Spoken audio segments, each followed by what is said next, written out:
means.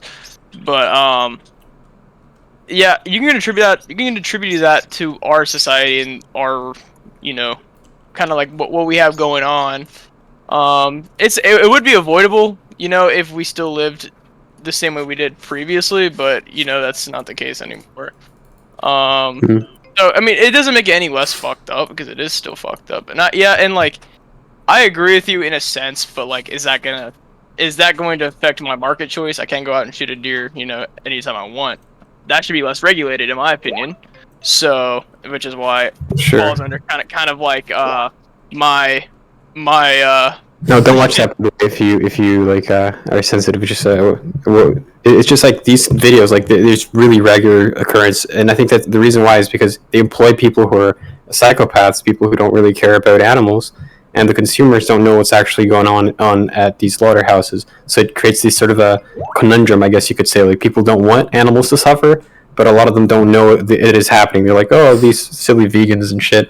I personally am not a vegan, right? I would rather, but I would still like rather buy things that result in the less suffering rather than, just like ordering KFC where the meat comes from factories that have been proven to be inhumane, especially in the UK.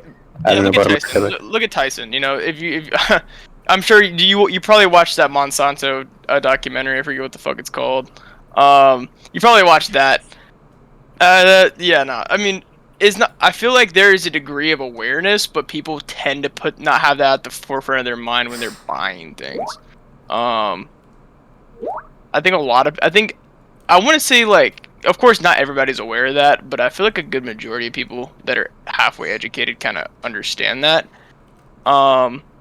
It's convenience. That's the same reason why somebody goes to a fast food place as the sitting down. It's just convenience, which is also a byproduct of our society. That's why people are addicted to technology, phones, that sort of thing, because it's convenient. Nobody wants to, you're gonna Google a definition of a word instead of pulling out the fucking dictionary and saying, oh, that's what it means. So yeah, I think it's not just due to the convenience, though. I think there's also a factor, as in these companies, they research a lot of money into exploiting consumer habits and the way that the human brain functions. For example, McDonald's makes all of their establishments look exactly the same, and also they make it so they over-engineer their foods to give you the most pleasure immediately. So the second you bite into a chip, the second you bite into a burger, because they've studied the mechanics of the habit and how habits form, and they over-engineer their foods to make that happen. That's how they can get people to keep coming back and spending their money, right? Same goes for some other companies, but I think that is one of the main reasons why, because it's not necessarily, I would say it's convenient, sure, but I think it's not necessarily the cheapest choice for you to do. Like for you to eat at McDonald's, you can eat a healthier food if you just go to the supermarket, buy some food, and cook it, and it's not that hard actually. But due to the huge amount of dopamines you get from the food, it keeps you coming back, right? Even though, yeah, you might disagree with killing animals. Like, do you want to pass a law to like force me to conform to your lifestyle, or you're just like an ethical vegan? No. I don't really care what I do. Okay. So I can keep eating meat? Well, I think that, for example, do you think people are being forced to pay up for the military in the U.S. or no? Should they be forced? Yeah, do you think they should be forced? I think that's an interesting question, but I'll just say yes. Interesting. How about paying off people's student loan debt? No. Fuck no. How about a police force spending a lot on the police? Yeah, like right. Any this could be subjective, right? Sure, like any minarchist kind of service, I'll probably say yes. So just like save some time. Yeah. Interesting. How about pollutions? Companies from dumping toxins and other products into water and fracking that could lead to pollution of waters, rivers that we use to bathe in and end up killing children. So I think they should pay for that. And here's what I have to say about like what you're saying. So you have choices that supports you have personal things that you accumulate debt through your own action that you're having other people pay for, as compared to a debt that is accrued. I don't fucking know the word. Through a public service. There's a difference in between what you're saying. They're not exactly the same. Well, what I'm saying is that I believe that a public service, something that is, say, tax or governmental subsidy, should only be justified if it is for the greater good, for society's benefit. And I think some of that includes, like fracking, for example. In order for you to extract petrol, oil, natural gases from the environment, you would have to pollute waterways and clean water that is used for people to drink and for people to bathe, and that ends up causing some. And they should pay for that. That should be avoided. Yeah, there should be subsidies for that. Same goes for, let's say, the meat industry that pollutes a lot of that releases a lot of carbon emissions, that pollutes the fuck out of the atmosphere, also causes a lot of human deaths and fucks up the planet, right? So I think that should also be taxed to a certain extent. I'm not saying that can't eat meat, but I'm right. There should be restrictions. Well, I don't want to like dig down into details, but like Well, I don't know why you're attacking fracking. Like fracking is one of the reasons our carbon footprint has been going down. No. But it also pollutes natural spring water. I actually read a thing. I was trying to, because I'm kind of big on like what goes into my water and what I'm drinking. I guess I kind of like became more aware of like per se tap water, like what's actually in tap water.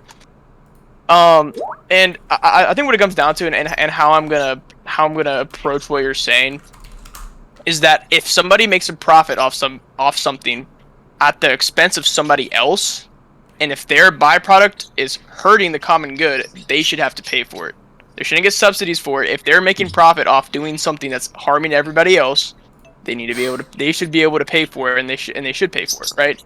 So now, if they want to reflect that in their price for their product, cool, fine, whatever. But there's a certain degree of like, what do we have to, if somebody's profiting on somebody and the common taxpayer has to pay for it, you kind of get into a territory where it's like, well, you shouldn't really have to do that. Just like I shouldn't have to pay for somebody's education when that's a personal debt that they're investing in themselves. Money, they're investing physical money to get an education to hopefully get a better job. I shouldn't have to pay that, because they should pay that themselves as a byproduct of getting that college education. That college education isn't a right. It isn't a given. It's no different than me investing $20,000 into Bitcoin and expecting to get 40,000 out of it. You know what I mean? It's the same thing in a sense. You're basically investing in yourself, and that's your own debt. It's like I don't expect anybody to pay for my car payment because I don't want to fix my car, be able to get to work on time. You know what I mean? So that's how I feel about that. I sent you a video that shows about to you and Supreme Leader about fracking, and it's from Kukazak, which is a pretty unbiased like a video maker. They usually like get points from both sides to understand it. But yeah, like things like fracking as well, and also just the meat industry and certain companies, I think that they actually have to pollute a lot to produce these products like meat and oil. And so I would say that it should be measured, like the impact that they're making, and I believe that they should be taxed accordingly, or there should be some sort of a subsidy to add a de-incentive for people to pollute the environment if people are willing to pay for it still, right? So some of the money goes towards things that help diminish those, whereas a disincentive to pollute the environment, right? So yeah, I think. Well, I just want to respond to that because we're talking about fracking. Like you need to compare options. What fracking has done is it's allowed us to move off of coal, which pollutes a lot, more towards natural gas. Fracking has nothing to do with coal. We're talking about energy production. Yes, exactly. Coal produces fucking like that's what spins turbines at traditional power plants. Fracking is just another way to get oil to power anything petroleum. Right. So what I'm saying is, why have I think we should transition to nuclear energy. No, I agree with yes, that. But I'm saying, why have we reduced our CO2? Why have we reduced our CO2 footprint so much? Is because of fracking. Because we've transitioned away from dirtier methods of producing energy. So like, you need to compare both options. You can't just be like, oh yeah, fracking is terrible. Well, what's the alternative? Fracking. Here's what it comes down to. There's other. Yeah. You have springs, right? Springs are a solid source. Like mountain water, spring water is some of the most pure water you can get without purifying. Okay, and the majority of these fracking companies, a lot of times they'll do their fracking in areas where there's natural spring water. Actually, there's a place that makes spring water that they ship it. It's like local. They ship it to like all the gas stations around here. The local company, right? And I read on their website like last year Pretty much, their spring source got contaminated by fracking, and they had to put like a warning label on their website, but not on their bottle, because they're like, well, this might have some oil in it. We don't know. You know what I mean? Or like, and you also keep in mind regulation on food and water that you get is like the FDA allows a lot of shit. Like you're allowed to have X amount of crude oil parts per million per spring water, or whatever water you get, or like per Snickers bar. There's a lot, basically the equivalent of like parts per million of rat shit inside a Snickers bar, or really it goes on and on. There's a lot of things that are allowed that are a byproduct of people's inability or willful ignorance of not taking care of the Commonwealth. Okay, that's so fracking as a whole isn't really good. It can completely destroy a water table, which is necessary, especially with a growing population. You have to keep that in mind, because purified water is horrible. It's a lot of it's chloridated. They use like hardcore chemicals to treat a lot of the water that we drink. I mean, most especially tap water. So like, I don't know what Casey's talking about, but let me just concede that like we got to do a cost benefit analysis. Like fracking has been a huge boon to our economy and a huge reason why CO2 emissions have been going down. Those are great things. We should support more fracking. Like, okay, yeah, maybe some water somewhere on a mountain is a little bit more polluted. I'm willing to take that trade-off. It's not sustainable, though. That's the issue, and it's leaving long-term damages to huge deposits of water that we may need in the future, and also to deposits of water that people use now. And there's a lot of deaths that have allegedly happened because of fracking. What do you mean it's not sustainable?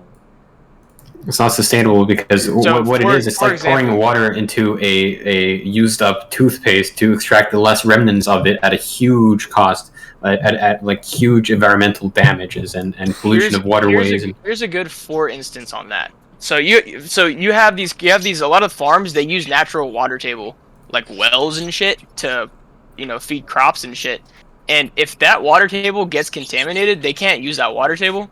And eventually they can't even farm because they can't get water from anywhere else. And farmers do not normally use tap water to farm. Like it depends on where they're at, but normally sometimes they do, sometimes they don't. But a lot of times it's from a natural water table or like a lake or a stream. You know what I'm saying?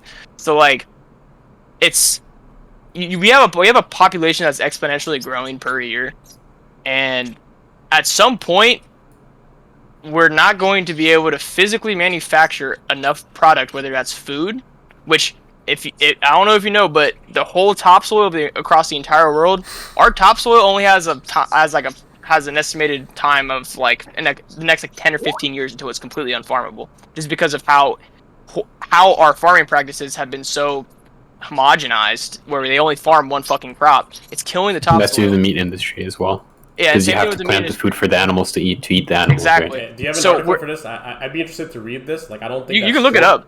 Yeah. No, it's 100% true, man. Hold on, I'll while I talk, I'll try to find you a link. If you can find a link, I'll read it. But like, I really don't think that's true. What happens from grazing? It's not just grazing the issue, but also the soil that is used to manufacture the grains and the food to feed the livestock as well.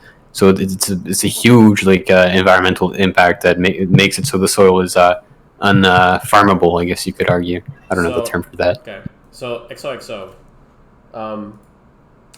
the demand for oil is not going anywhere. China, I'm gonna try to find you a government. There can be alternatives. There is natural gases. There can be nuclear energy to power cars. There's been new ways to new modifications made on lithium-ion batteries to make them more effective, I guess, or they can fit more energy inside them. So, there's a lot of other technologies that are being developed to hold on. be alternative. I understand this, but the thing is, you're thinking about America.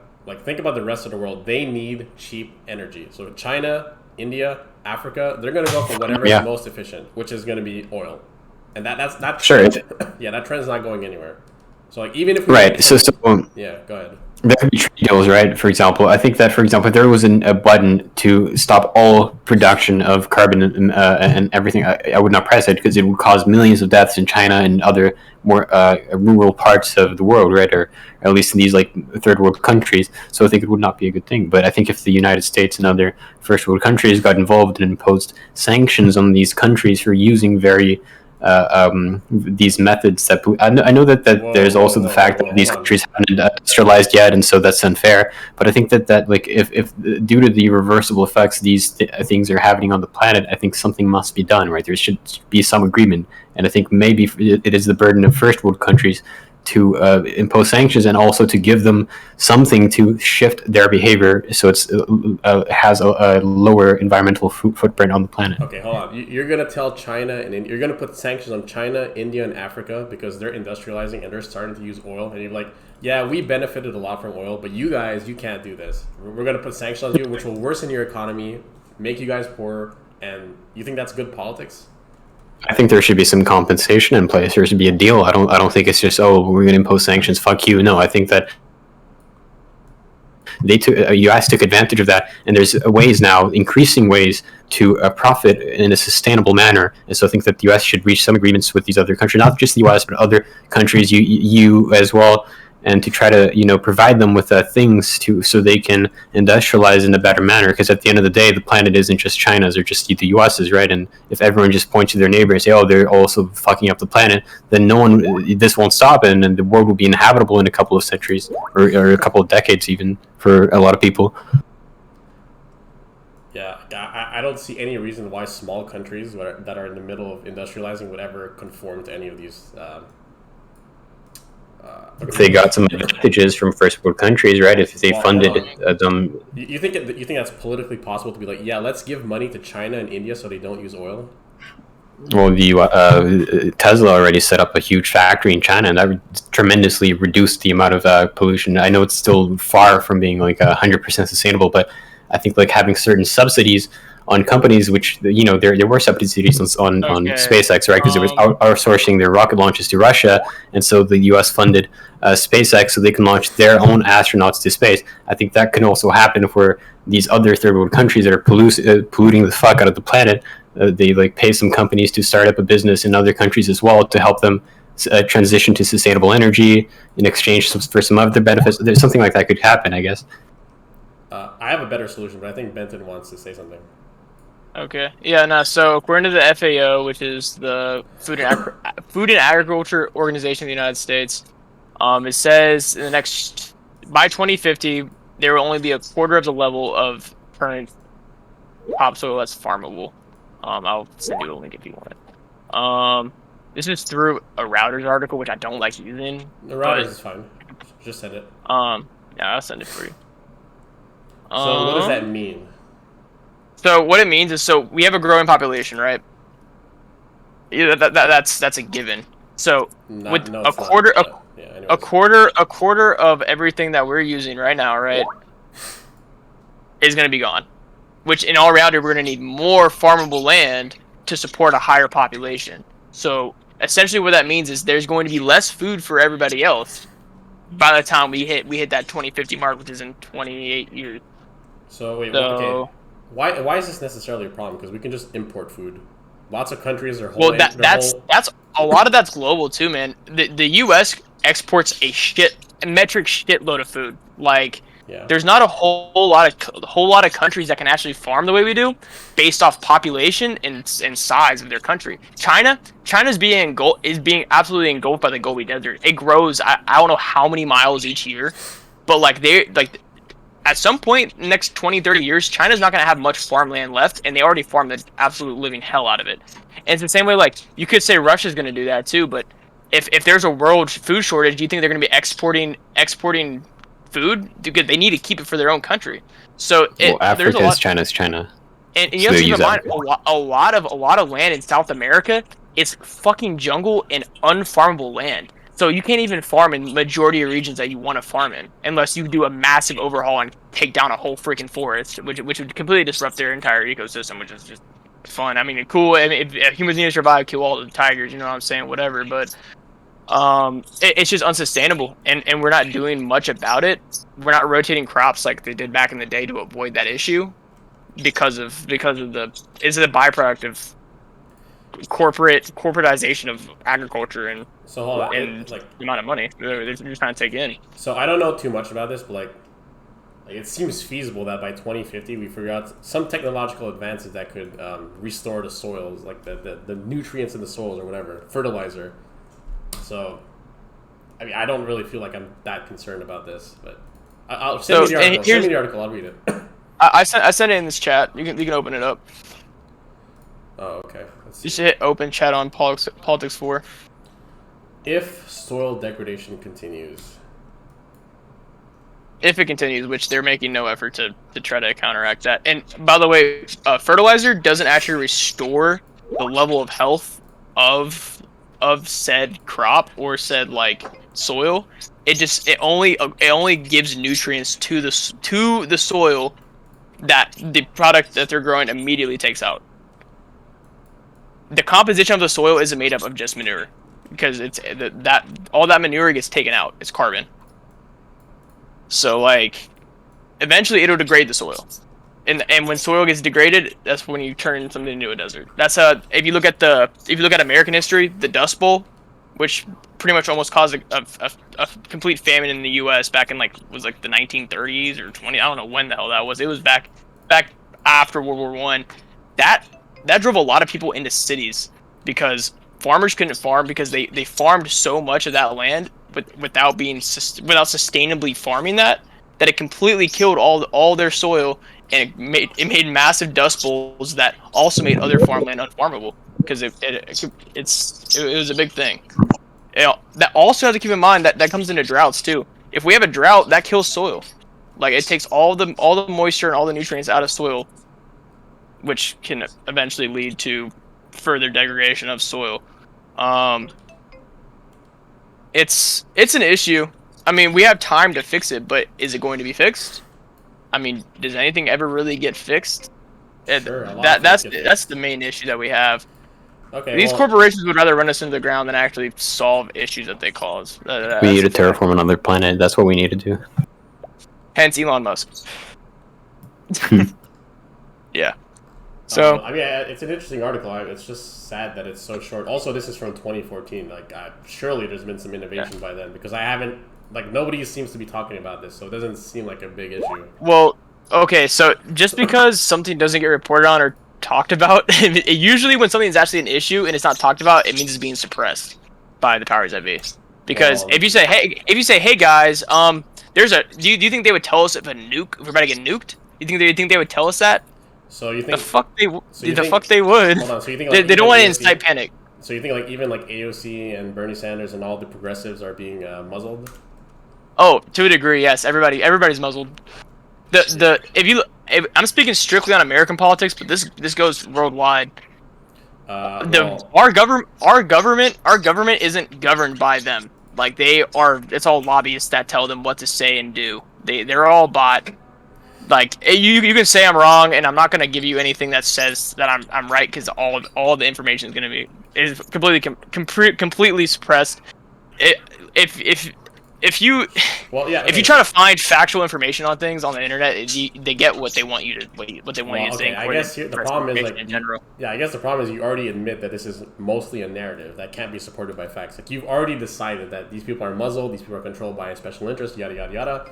So there's no way to falsify that claim, because like I asked you. Yeah. I mean, okay. And so if you want me to be more factual and logic based, I can be, but this is how I feel. I'm not trying to say. I believe that this is a fact, and I've seen things, and I've read articles, and I'm a bit of a conspiracy theorist to a degree. So yeah, you can take everything I say with a grain of salt, you know. Okay. But all signs point to this. I mean, it's if you look at 80 to 90% of all U.S. media is owned by the same company. Like, well, what does that tell you? CNN, MSNBC, ABC, all the same company.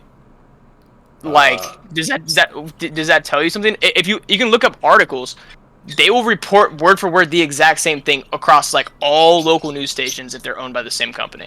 So like for me, it's like they pretty much own the news. Also, the CIA pretty much they passed a law back in the day that allowed American news to be basically not report factual information and be propagandized. Can you repeat the stat you said? Like, you said all the news belongs to like one company.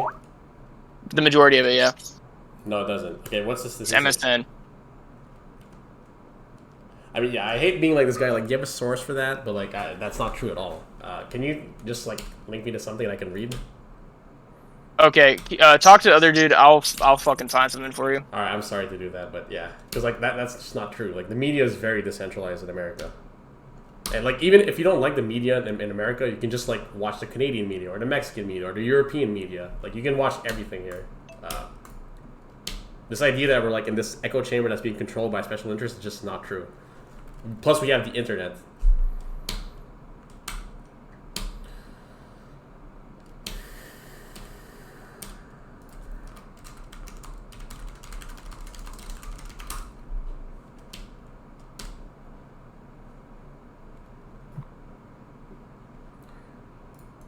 Yeah, I mean, the top thing that I found was like the 6 companies that own almost all media.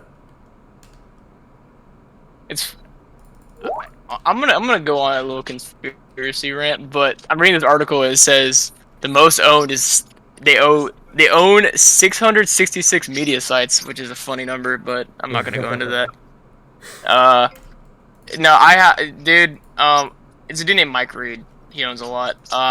But it's basically special interest groups that kind of like, you know. Okay, for example, do you not believe the government kind of tells major news outlets what to say and they kind of say it? Not Like, in do America. you not agree with that No, claim? not in America. You don't agree with that? Okay. No, just think of the Trump years, how they were shitting on Trump for 4 years. You think Trump had any authority to tell like the New York Times what to write about him?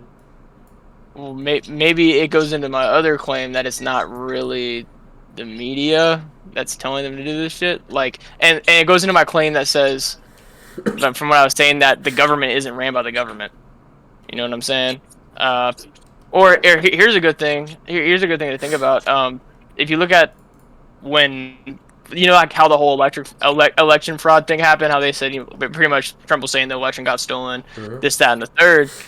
And in no way, I'm not really a Trump supporter. I do side with some of his policies, just like about gun control and stuff like that. But I feel as if you have the Dominion voting system. All those majority of the votes from the 2020 election was routed through Germany, and it's been proven that they had faults in their system, and there was actually a system set up that were flipping votes as they came in, but that's a whole nother thing by itself, and I'm gonna have a hell of a time trying to find you something that is, you're gonna want to read about it, because in my information's suppressed. I get a lot of stuff. I get a lot of stuff from people on the internet that actually like look into this shit and pull up statistics that are like censored and taken off the face of the internet. You know what I mean? Sure. So you can't really Google things and get real I just want to things. say a quick thing. So like, I was a massive Trump supporter. I love Trump. Yada yada yada. Like all the election fraud things. His own appointees in the courts said there was no evidence of. Okay, sure. Let me concede a few points. Yeah, there was a lot of weird things that happened during the election, but there's no evidence that there was widespread fraud. Not even close to enough to overturn the election. So like, I'm not saying that's what you were saying, but it kind of sounded like that. And like, well, you're talking about mail-in voting. That's what you're talking about. I'm talking about the actual way the electoral ballots were being changed, which is how the vast majority of people do not mail in ballots. Which there was some fraud that happened there, but yeah, it's negligible compared to the amount of people actually voting. I'm assuming that's what you're talking about when you talk about that. But I'm talking about the actual voting system and how the votes are counted, through a computer system, which is easily able to take information through that and cover themselves up. Oh, okay. But I'm sure if we looked at it, that would be false, because like I was trying to look for any kind of like information that would support my worldview that the election was stolen. But like when you investigate these things, it's actually not true at all. So I'm not familiar exactly with the Dominion thing, but I would bet. Okay. I would bet money. But here's a good thing. Here's a good thing to think about too. Do you think more people voted for? My bad. 50 million more people voted for Biden than Obama, which is one of the most popular liberal candidates that we've ever had in the entire country. Yes, I believe that. You think so? Yeah. You think so? Mm-hmm. I see. For me, this is purely conjecture and opinion, but I seriously felt that. Like, I have I an really don't. opinion that it was because more people voted in this election than the previous elections. It's like there was just more voters in general. Yeah, I mean, like, here's the thing, I can Benton. believe that. Yeah, the thing is, Benton, like, it was mostly on Trump because if you look at, let's say, Wisconsin, the margin between people who voted for Biden but voted for Republican House and Senate candidates, that more than explains the margins by which Biden won. You understand what I'm saying? Okay, so and here's another thing we can look at, right? So obviously you can tell the absolute like polarization of the previous election and how crazy things got, like with especially with the way the media was. Just look at how the media reported on Trump compared to how the media reports on Biden, and think about all the big problems that we have right now with Biden. We're talking about unprecedented fucking inflation rates. You have oil prices, all that stuff. Big issues that affect almost everyone in the United States, but like they don't really bat an eye at it. But if Trump did it, it would have been like absolutely horrible, right? So, Or if Trump's son smoked crack, yeah. or if imagine if Trump's son was a pedophile or smoked having crack. sex with hookers, yeah. Keyword pedophile. Imagine that. Or here's a good one. Fell down the steps of Air Force One, or fell on a not moving bike, or for example, I don't know, had oil interest in China and Ukraine, selling off strategic petroleum and oil reserves to companies that his son owns 10% ownership in. Okay. That's a good one. That's a good one that you can talk about, but they don't report on that, right? Because my previous point, you don't have to have factual information to kind of come to your own conclusions on these types of things. It's kind of apparent. So I agree. You know what I mean? Yeah, I agree with you. The media is biased, but then that would go against your past point that the media is just controlled by something that's above our government. And so it actually supports my point is if the powers that be that aren't the government support a candidate because they're doing their will, then they're going to muzzle everybody else on it. But if that candidate isn't supporting their will, they're going to rage war on that person. Okay. JFK. Here's a good one. JFK got assassinated. So that demonstrates that Trump is actually the one who has all the power. If they're fighting him that hard, then Trump is not controlled. Trump also has money and friends. You have to keep that in mind. He's controlled by other people, right? It's just it's all about money, and that's really what it comes down to. They own the government, yes, to a degree, but it's only about who they can pay off. Does Trump need money? Think about it like that. Did he ever need money before he joined? Did he need to be president to have money? No. A lot of career politicians make money off lobbying. They make money off people telling them what to do, giving them money to do it, and them doing their will. If Trump's saying, yo, fuck you, you know what I mean? Of course they're going to be angry, and of course they're going to try everything in their power to make sure he's not reelected, because they're not really jiving with what he's putting down. So to be honest, it does support my claim earlier. I think the media was so polarized by Trump simply because his polarization made money for them, to be honest. I mean, the ratings for CNN were like through the roof. That's the only reason why you can have presidents do similar or worse things, and then they just don't care because the people don't care to watch it. I think when it comes down to everybody in this Discord chat, and especially everybody, I feel like most people care about what happens in the government. I mean, think about what happens with, Roe versus Wade or anything that happens in the Supreme Court. People lose their minds. You know what I mean? So a lot of people pay attention to the news, and a lot of people pay attention to but the media shapes a lot of people's opinions on things. Wow. Like that they follow a narrative that they're being pushed by somebody else. It's not general. It's not like genuine true journalism. They're telling you how to think because they want you to think a certain type of way because it profits and benefits them. Well, view it like what Kishi just said. Like, liberals probably don't care about Hunter Biden, but conservatives care about that. So that's why you see this stuff reported in the conservative media. So you don't think people care that I don't think liberals give a shit. Their president of choice is corrupt? No, just talk to liberals. Like, they don't care. Like, and why do you think that is? Why do they not care? Well, because it's their team, whatever. But the media understands this. That's why the media doesn't bother reporting this. Yeah, or they'll just go, "Oh, he's just going." It's because they've been radicalized. Like it's like they're the same people that like if say Biden were to enact Hitler-esque, policies, would they care? Okay. You know what I mean? Would they care? Because they don't care I don't about think they do. No, they don't. Biden's son being a pedophile. They like, do, which or they he is. support this, or they support it, like packing the courts, packing the Senate, removing the filibuster. Like a lot of liberals support this. So Obviously, he's gonna get. I think he's gonna get. filibuster. the filibuster is amazing. Hunter Biden's gonna get indicted for sure, but it's. I their don't whole think it's world- amazing for Congress to literally like not be able to do anything. That's kind of stupid.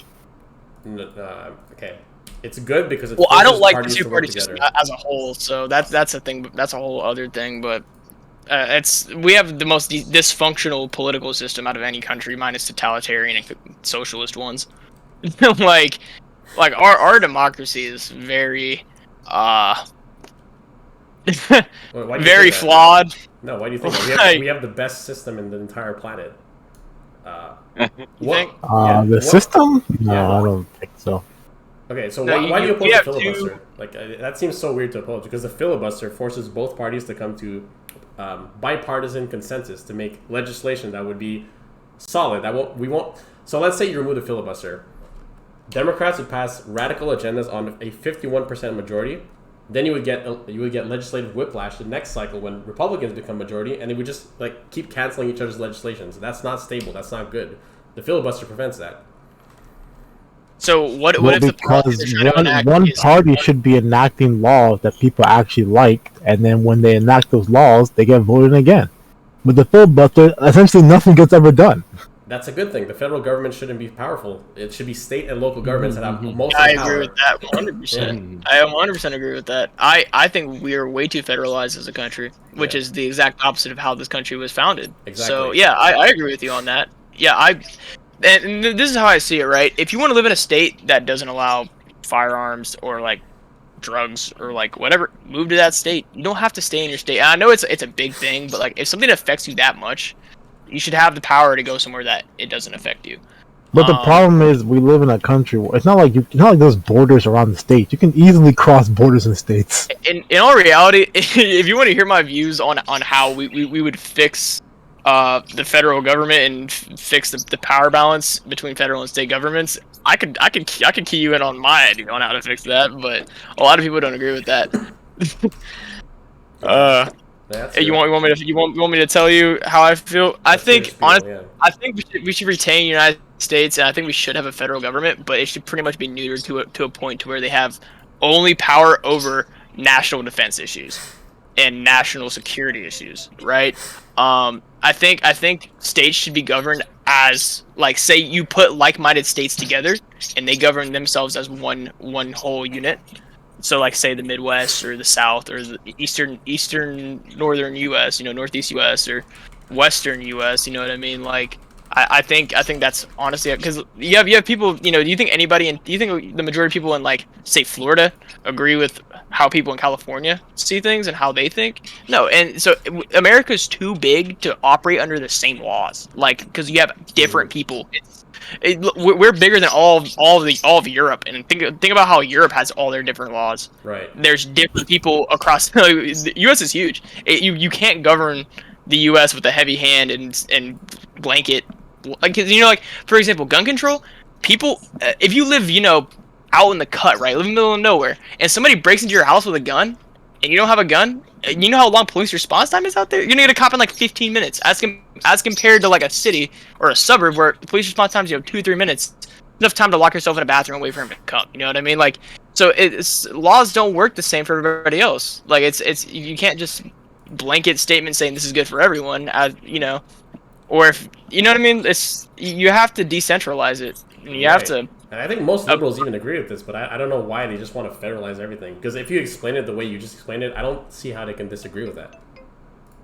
Well, they do. And I think the points have been brought up. These points have been brought up before. It just doesn't make much sense. Cities should be governed differently because, like, for example, it's not a good idea to do home defense or even like you don't want to shoot at somebody with an AR in New York City because that gun, like, say even if you're just in shooting that person, that round's gonna go through that person and hit somebody behind that person because you're in a fucking city. You know what I mean? Like there's a mass population density. So I understand how gun control works in those types of scenarios in like huge cities like Chicago and New York and all that stuff. But the basis that like we should just ban guns outright because they're bad. No, I completely disagree with that. Do we have any like, liberals in here who disagree with that? Who disagree with what Benton just said? About guns? No, about federal, like the balance of power between states and the federal government, and how it should be more skewed towards local governments. Because there's different circumstances in every city and every state, yada yada yada. I agree to a certain extent. Yeah, sure. I mean, yeah, I guess I agree to a certain extent as well. There's just some issues where I do not agree with that at all. Abortions, I wouldn't necessarily agree, because then people would just move to a certain state to get abortions and then just move back. I would say only if you reside in the X state, then you could have abortions or something. I would just outlaw them completely federally, right? You just outlaw abortions? I would say so, except for like rare exceptions, right? Like if you have evidence that someone was raped or someone would die from a complication of having a baby, then sure. That's how I see it too.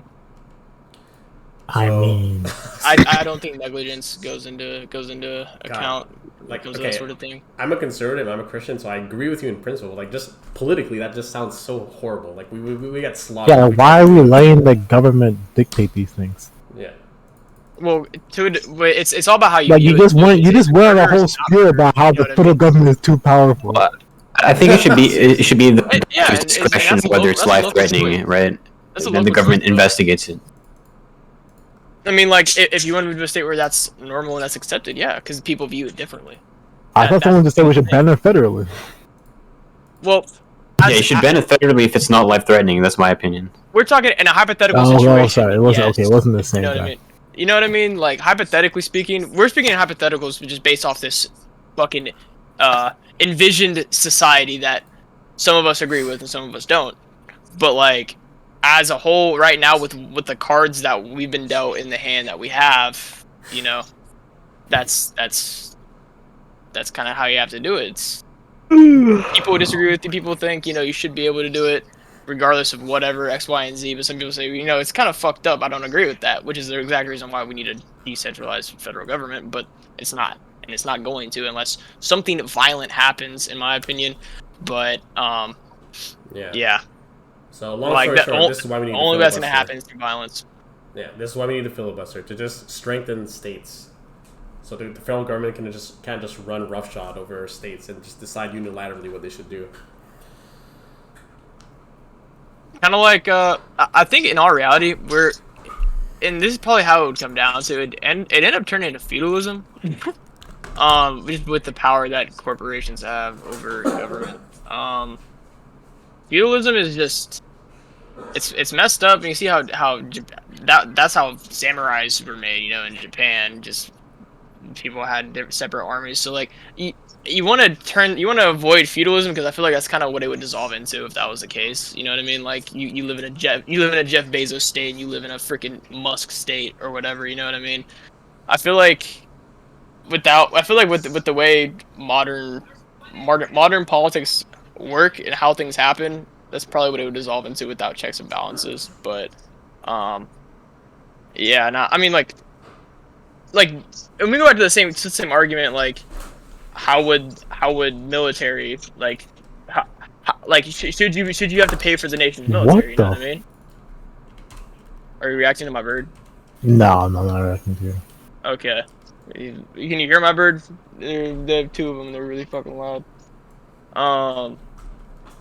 We'll switch up the topic though, because I could sit here and talk about that all day. I don't really want to, unless you guys want to continue the conversation. But ooh, can we talk about Afghanistan? I'd like to talk about Afghanistan. Sure. Okay, so y'all saw how it went down, right? Pretty much 20 years of work down the drain, right? Mm-hmm. Bro, you call that work? You can blame Biden's dementia for that.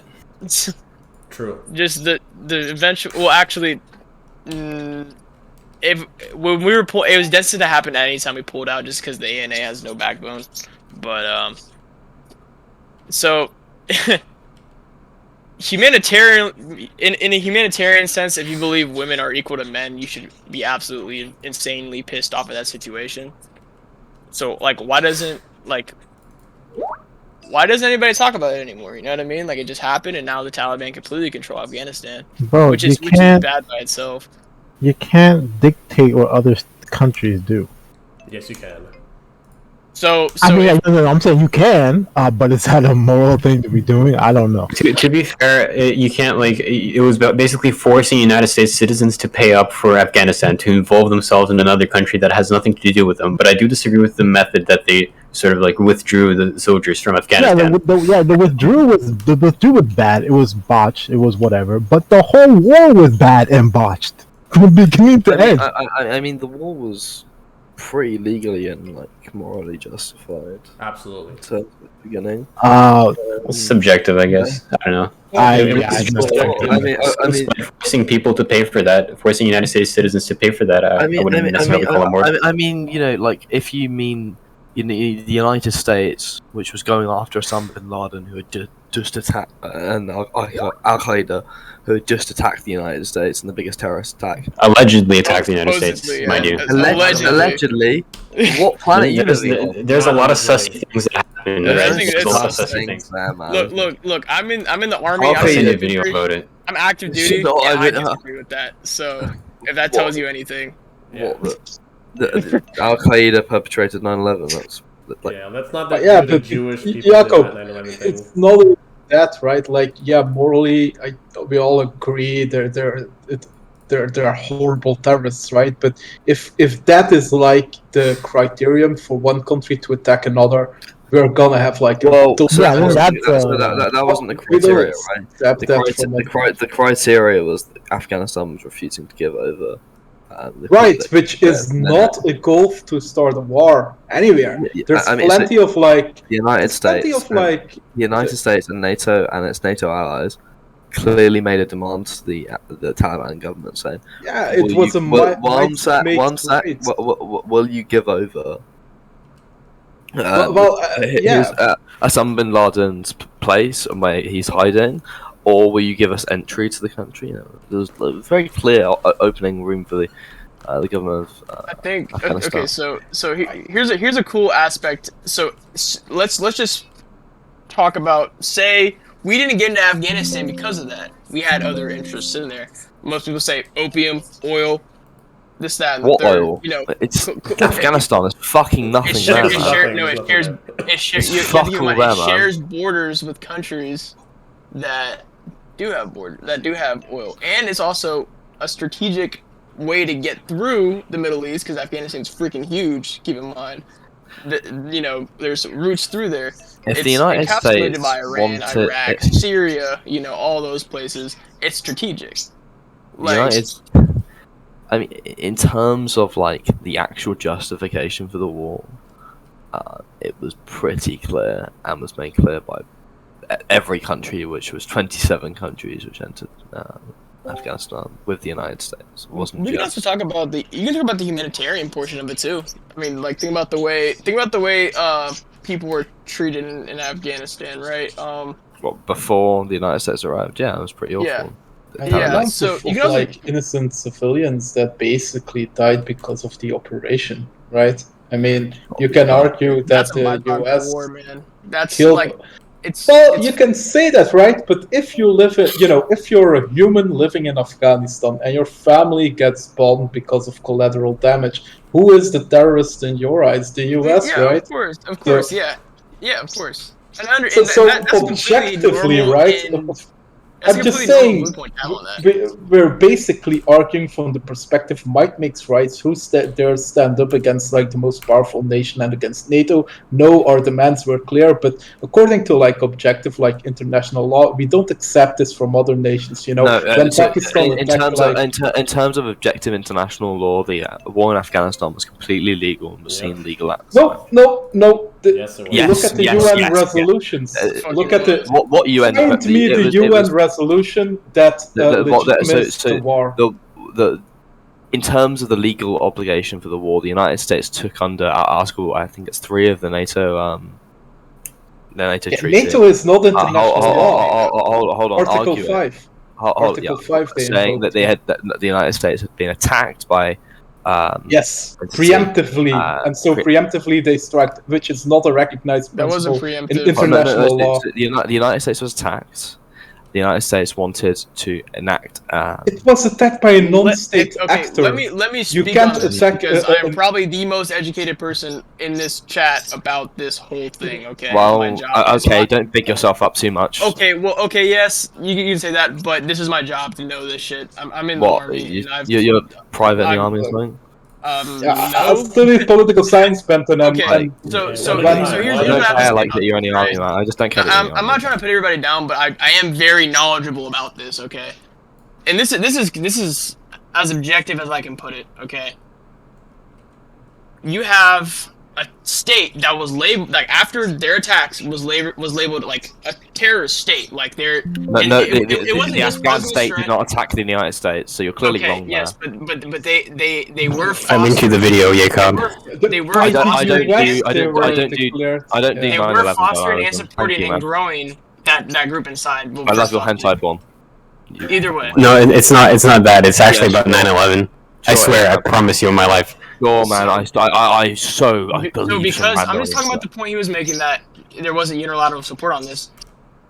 Not only, they attacked the U.S. They're like, well, what's stopping them from attacking Britain and Germany, the whole EU, any country they want, right? So Look, that's why but- that's why there was unilateral support for the war in Afghanistan. Okay, There I'm just wasn't talking about the unilateral support. There was support within the Western allies and within NATO, because the US invoked I mean, Article 5 of NATO. even, A lot of the world even the didn't agree with the idea that the sovereignty of Afghanistan was basically declared null and void by the US. Of course, people, there was no reason to stop the most powerful nation in the world. I mean, This is Okay. this is unique the- reasoning that the is Afghan- not applied in any other sort of The war- terrorist attack that is. Okay, fought then how do you between other explain countries. Russia's incursion into Afghanistan prior to the U.S. invasion? Yeah, that Well, was Is also there a an bigger illegal threat? Do we war. stop them? That was an illegal war. That's Yeah, okay, also but was it supported? not by the West. but by the Soviet Union, it was not by the West, right? So similar situation. Of course, the You're attack on missing- Afghanistan The had court of domestic. I have public a question, I opinion have a is question. stronger than what you're talking about. I have a question about it. What's your question? Of course, So- of course, domestic support matters a whole lot more than international law. I'm just saying objectively, right? This was not at all a legal war, and this was like unique reasoning, and it was also applied in Iraq, by the way, by the US, and it's applied throughout. Afghanistan and Iraq are very different situations. Yes, I have a question about I Afghanistan. agree, but it- they're it- similar in the sense that Okay, let me ask you a Go question. Isn't it the case that Afghanistan, just because of its terrain and geography, there's never one united government, so there's always going to be factions controlling certain areas of Afghanistan. It's actually just because of religious groups and different. You have the Sunni Islam and Right. the So does it even make Sunnis sense? and Does it I'm even make getting sense to what- talk about the sovereignty of Afghanistan, where it's just really just tribes controlling certain areas? So if the They United have, States, they have civil wars all the time, even when we're not there. right? So if the They've United been doing States that is forever. accusing the Taliban, which is a terrorist organization, of housing Bin Laden, does it even make sense to say we're invading the sovereignty of Afghanistan if we're just attacking the Taliban? well, yes. Wait, yeah, because because that it's was the an- government at the time. What do you mean? Yeah, Well, it's an that's what I'm saying. internationally That's what I'm saying. recognized Is it country. even coherent to talk about? a Wait. government? So, I want to touch on that. That's interesting because if you read into it, when we talk about geopolitics, there's some level of diplomacy which is expected by nations, right? We'd basically be fucking monkeys if we just decided to invade countries without imploring diplomacy. The US demanded information on people behind the attacks, right? The Afghanistani government at the time, Taliban collaborators, right? I'm not going to cap. They said, Yo, sure, we'll do that for you.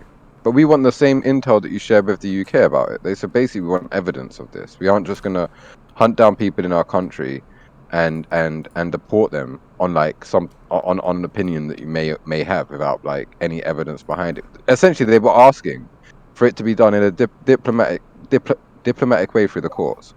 And so what actually happened is the US refused to share the intelligence that it gave to the UK with the Afghanistani government. So, right, I think that's a failure on America's part for like engaging in geopolitics and diplomacy. And by the way, every other country in the world does this. So when we say that, for instance, that Ukraine is a sovereign nation and it should be treated as such, and it should be able to engage in geopolitics and diplomacy, then America should have done the same with Afghanistan. Okay, So- question. okay. So what the United States did was it gave the ultimatum saying, hand over Osama bin Laden, or give us his whereabouts, whatever. Give us his whereabouts. The Taliban then firstly refused that based on I think it's Hey, how you guys based doing, on man? Punjab law of hospitality. Then the Taliban retracted that just before the invasion, and then demanded evidence of Osama bin Laden's guilt, and then offered to hand him over if they provided evidence of his guilt, which is pretty fucking obvious, and then hand him That over. doesn't matter. You still have to engage with Hold on, Let him finish. and then handing him over to a third country. Now, one, the United States obviously doesn't. The United States does not want them to hand them over to a third country, because the third country can be also difficult. And two, that potentially means then going through a third country's courts rather than the United States courts, which clearly the US wanted him to go through US courts. And three, the United States was not going to negotiate with Afghanistan over, Osama bin Laden, who was the obvious perpetrator of the 9/11 attacks, and then providing evidence for that. Well, yeah, this is all just stalling tactics from the government, the Taliban government. Jacob, this is a nothing burger, right? Because at that time, the sentiment of America after 9/11, primarily it was all in support of invading, right? This was like an emotional outcry by the people Very and the emotional. government. In every other country that supports Of course the it US. was. Of course it was. Now let me continue what I'm saying. And so, whether or not, right, Afghanistan, they knew, or it was obvious, right? That doesn't mean you subvert the diplomatic process. No one would say, if that's the case, There was then no you're diplomatic wait. Yeah, of course there is. If you want someone extradited from a country that they're in, then you need to be able to prove the clause for the extradition. If that's the case, then you're justifying Vladimir Putin right now. Oh, don't bullshit! Don't give me No, you will be. I'm not Okay, going to okay. engage with that shit. Do you know why it's Okay. analogous? I'm not Jake, going do to you know why engage it's with that shit. analogous? No, I'm not. Okay. I'm not going to engage with that shit, man. So Look, but okay, the so point hold for- on. So let's just take what he said and take away from that and kind of have a good discussion about this instead of just So let's talk about international law, right? That's the broader point you're making here. okay, so international law, right? Yes, diplomacy, very important, right? Should have went about it another way. Cool, but you also have to keep in mind you're talking about a government that is highly influenced by that group. Are they going to even if we gave them evidence, are they going to accept that fact? No, they were in Okay. bad faith, but that's Or sort of are we irrelevant. waiting? So keep in mind, I don't or think are we they would waiting? have. I don't think they would have. But I think you still have to engage, especially as America, right? In a diplomatic process before using force. Okay, At so least try. how long? Do you know how long extraditions take? First off, do you know how long? Do you know how long? Like, say that's a 10-year. That we've been doing this for 10 years. All the while, a terrorist state, which is you can say it's a terrorist state or not, is casually and quite frequently doing massive terror attacks in your own country, taking down major economic centers like the World Trade Center, blowing up schools, blowing up the Pentagon, or we're just gonna sit back and say, diplomacy, this is a good idea for that 10, 20 years it takes to do that. You would have to prove that that's the Afghanistani government that blew up, I don't know, schools you said, and the Pentagon or whatever the fuck. You're missing the point. The U.S. decided to say, hey, we support our citizens more than diplomacy. And Yeah, but Benton, that's what I'm saying, right? Let's take this outside this particular instance. Can we generalize this as, is this a good principle to act like the US did in Afghanistan?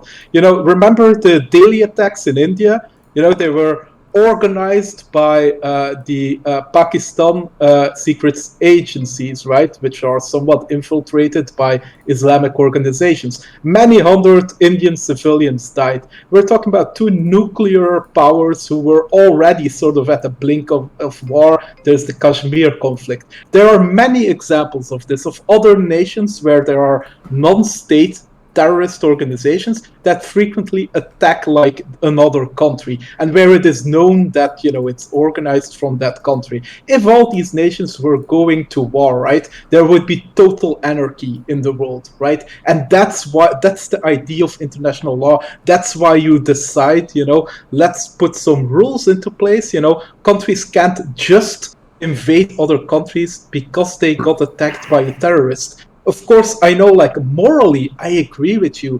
Practically, the US and NATO can do what they want, but it's not, you know, it's objectively, from a standpoint of international law, it was total quatch, just like the US. Wait. I want to add on to that. So, again, I think, because I wanted to elaborate why I made the analogy earlier to Putin. I think, as much as I don't like it, right,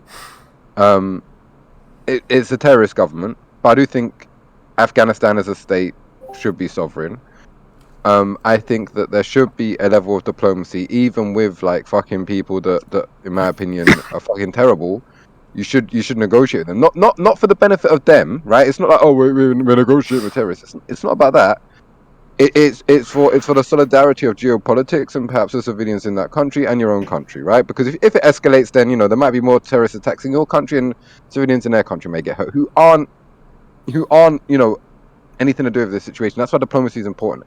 Now, do I think that even if America gave the intel that Afghanistan requested, the same intel that they asked for that was given to the British government, do I think they'd hand him over? Do I think? No, I don't. Right? But the reason is that we take these avenues is because right now we can see a situation where everybody here, well, I'd hope everybody here would say that Ukraine, to some degree, is a sovereign state, right? There was no diplomacy. Even Russia attempted diplomacy prior to the invasion. Let me take your country. You know. Yeah, sure. Yeah, exactly. Let's dispose of your government in Afghanistan, invade it, and fucking hunt down these people ourselves. Exactly the same thing. Yeah, not exactly. Not exactly. No, actually. it's even like more assassinate. Actually, what they're saying, the Russians, is we have to invade Ukraine because the Russian minority was being genocided and was being discriminated against, right? Yeah. And you can always make these kinds of arguments. That's the point, right? But that's two different things as to what's happening now, though. So that was like a border kind of skirmish, because a lot of outlying Ukrainian areas are very heavily Russian influenced, and a lot of people identify as Russian in those areas, right? But that was all like, you know, that was in Crimea. That was like all along their border. We're talking about a full scale invasion of all Ukraine. It's completely different. This is a response. This is a response to that. But the point is that, they kept shelling these ethnic Russians for years. Legitimize reasons and come up with reasons why you think you can have a just war with a country. So when diplomacy fails, though, do you just not go to war? Or when you know diplomacy is going to fail? Look, I think at least the US, like Wowie says, right, they could have have a bit of patience, right? I know that's not what the emotional mindset of the country was. People wanted vengeance, plain and simple. They were like, you know, we're not